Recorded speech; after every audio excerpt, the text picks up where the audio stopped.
Islam Makhachev, penerus Khabib yang jadi raja baru di UFC.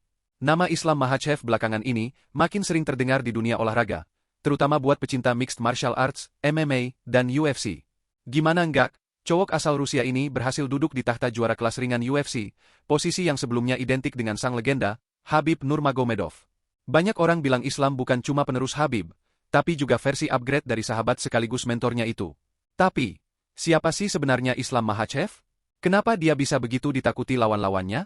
Dan apa aja fakta menarik tentang dirinya yang bikin dunia MMA heboh? Masa kecil di Dagestan, hidup di tanah para petarung. Islam lahir di Makhachkala, Dagestan, sebuah wilayah di Rusia yang terkenal keras. Buat lo tahu aja, Dagestan itu bisa dibilang pabrik petarung. Banyak atlet bela diri dunia lahir dari sana, mulai dari pegulat, sambo fighter, sampai petarung UFC. Di tempat itu, bertarung bukan sekadar olahraga, tapi bagian dari budaya.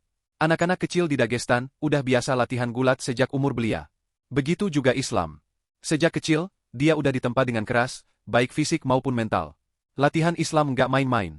Dia sering ikut sparring berat, bahkan di alam terbuka kayak di pegunungan atau sungai. Filosofinya jelas. Kalau lo bisa survive di latihan, lo juga bisa survive di oktagon. Seragam bela diri karir di Sambo. Fondasi seorang juara. Sebelum terjun ke MMA, Islam lebih dulu dikenal sebagai atlet combat Sambo. Buat yang belum tahu, Sambo adalah olahraga bela diri Rusia yang jadi campuran gulat dan judo.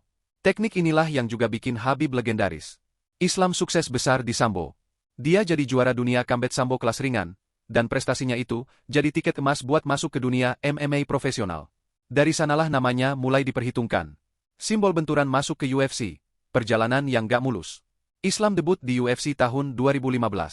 Banyak orang langsung punya ekspektasi tinggi, karena dia datang dari tim Khabib. Tapi perjalanannya nggak langsung mulus, San. Di awal karir, dia sempat kena satu kekalahan mengejutkan karena buat petarung sekelas Islam, itu jadi cambuk keras. Dia balik latihan lebih keras lagi bareng tim Dagestan, dan sejak itu, performanya makin gila. Lawan demi lawan dia habisi dengan kombinasi gulat brutal, ground control rapat, striking yang makin tajam. Jabat tangan hubungan dengan Khabib Nurmagomedov.